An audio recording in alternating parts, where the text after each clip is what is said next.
नमस्कार, मैं शिवम। आप देख रहे हैं ऑनलाइन न्यूज़ भारत। साक्षी महाराज उन्नाव से सांसद हैं और भारतीय जनता पार्टी के जाने माने नेता हैं। लगातार अपने विवादित बयानों से चर्चा में बने रहते हैं। एक बार फिर उन्होंने एक ऐसा बयान दिया है जिस बयान को सुनकर शर्मिंदगी से सर झुक जाएगा भारतीय जनता पार्टी के लोगों का। लेकिन बयान ऐसा है कि जिससे ना तो साक्षी महाराज शर्मिंदा हो रहे हैं, ना भारतीय जनता पार्टी के लोग शर्मिंदा हो रहे हैं। बयान क्या है, थोड़ा सा आप सब लोग इसको समझ लीजिए, फिर आगे बात करेंगे कि साक्षी महाराज किस तरह के बयानों के लिए जाने जाते हैं। साक्षी महाराज ने कहा कि दिल्ली के अंदर, दिल्ली की सीमाओं पे जो किसान बैठकर आंदोलन कर रहे हैं, या तो वो आतंकवादी हैं, अगर आतंकवादी नहीं है तो खालिस्तानी हैं, खालिस्तानी नहीं है तो दलाल हैं। दलाल किसके? कांग्रेस पार्टी के, जिसके पैसों पे ये पूरा किसान आंदोलन हो रहा है और उन्हीं के रहमो करम पर दिल्ली के सीमाओं पे किसान बैठकर आंदोलन कर रहे हैं। साक्षी महाराज का ये कहना है। साक्षी महाराज पहले शख्स नहीं है जो खालिस्तानी, पाकिस्तानी, चाइना परस्त ऐसे संबोधनों से किसान आंदोलन को संबोधित किए हों। इससे पहले जेपी दलाल और खुद हमारे देश के कानून मंत्री रविशंकर प्रसाद जैसे नेता इसमें चाइनीज़ एंगल, पाकिस्तानी एंगल, ये सारे एंगल बता चुके हैं। लेकिन अब साक्षी महाराज जिस तरीके से बात कर रहे हैं कि ये किसान नहीं दलाल हैं, तो ये सच में शर्मिंदगी वाली बात है और निंदा करनी चाहिए। कोई भी नेता अगर ऐसा बयान किसानों को लेकर देता है, देश के किसानों को लेकर देता है, वो किसान जो पूरे देश का पेट भर रहे हैं, जिनके अन्न पर पूरे देश के लोग जीवित हैं और निर्भर हैं, उन किसानों को ऐसे शब्दावलियों से अगर नवाजा जा रहा है भारतीय जनता पार्टी के लोगों के द्वारा, तो ये शर्मनाक है।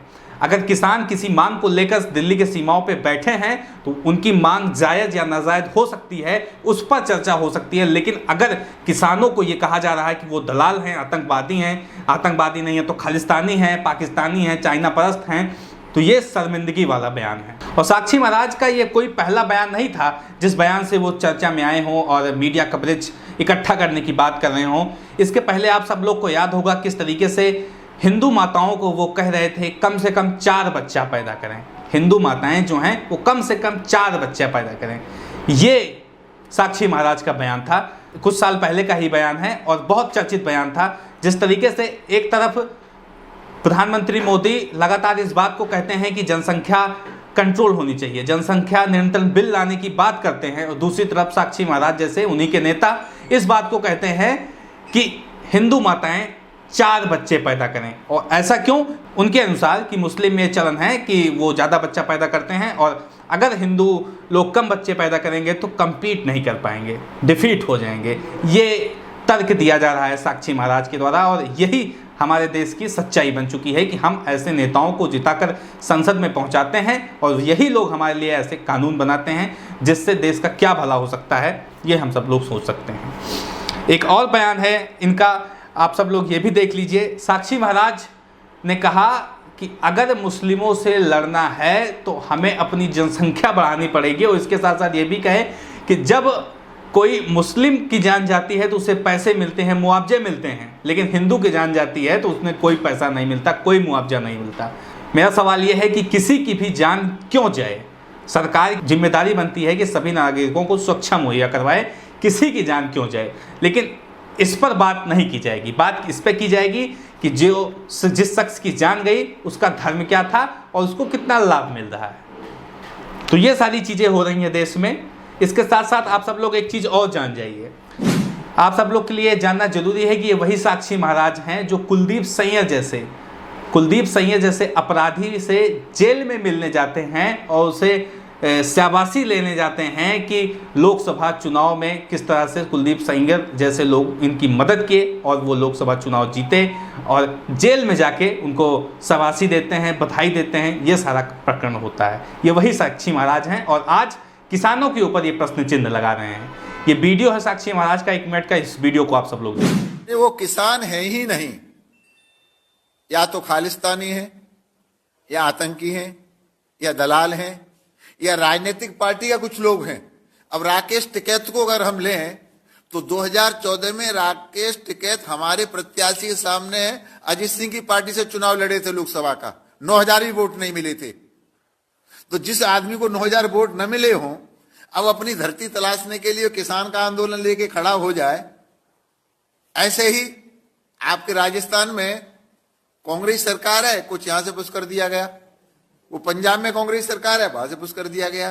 तो ये राजनीतिक स्टैंड है। किसान तो खेत में काम कर रहा है, क्या यूपी में किसान नहीं है, हरियाणा में किसान नहीं है, मध्य प्रदेश में किसान नहीं है, सारे छत्तीसगढ़ सब सारे देश में किसान है, कहीं किसान आंदोलित नहीं है। पर दिल्ली के बॉर्डरों पर, जो बॉर्डर राजस्थान से सटता है, जो पंजाब से सटता है, वहां पर केवल एक तमाशा हो रहा है, किसान खेत में काम कर रहा है।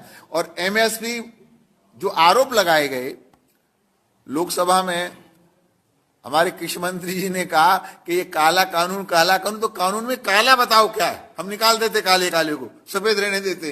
तो वो ये कुछ बता नहीं रहे कि इसमें क्या है, ये काला कानून। तो बिना मतलब की वही बात मैं फिर दोहराना चाहूंगा, विपक्ष के पास कुछ नहीं रह गया है। आप सब लोग को बता दें कि साक्षी महाराज यही नहीं रुके कि किसान पाकिस्तानी हैं, आतंकवादी हैं, दलाल हैं। उन्होंने राकेश टिकैत के ऊपर भी निशाना साधा। राकेश टिकैत को कहा, ये वही राकेश टिकैत हैं जो 2014 के इलेक्शन में हमारे प्रत्याशी के खिलाफ खड़े हुए थे और मात्र 9000 वोट पाए थे। लेकिन इससे ये कहाँ साबित हो जाता है कि राकेश टिकैत जिस मुद्दे के साथ आज गाजीपुर बॉर्डर पे डटे हुए हैं, वो मुद्दा गलत है, वो मुद्दा सही नहीं है।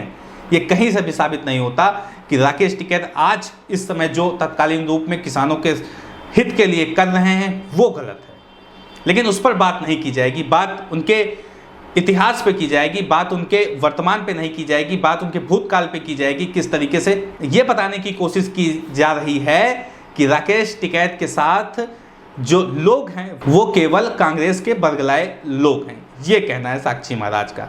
साथ साथ एक और बयान दोहराया जो कि हमारे प्रधानमंत्री मोदी जी उस बयान को दे चुके हैं, हमारे कृषि मंत्री नरेंद्र तोमर जी उस बयान को दे चुके हैं कि ये आंदोलन केवल पंजाब का है, जो बिल्कुल भी सही नहीं है।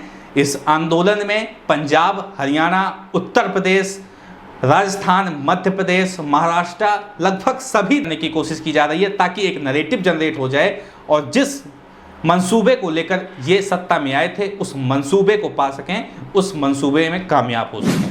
बाकी आपकी राय क्या है इस वीडियो को देखने के बाद कमेंट बॉक्स में बताएं। साथ ही साथ चैनल को सब्सक्राइब करें, वीडियो को ज़्यादा से ज़्यादा शेयर करें। मिलते हैं इसी तरह किसी और वीडियो के साथ, तब तक के लिए नमस्कार। इस खबर को अभी लाइक करें, शेयर करें, अभी चैनल को सब्सक्राइब करें और घंटी जरूर दबाएं।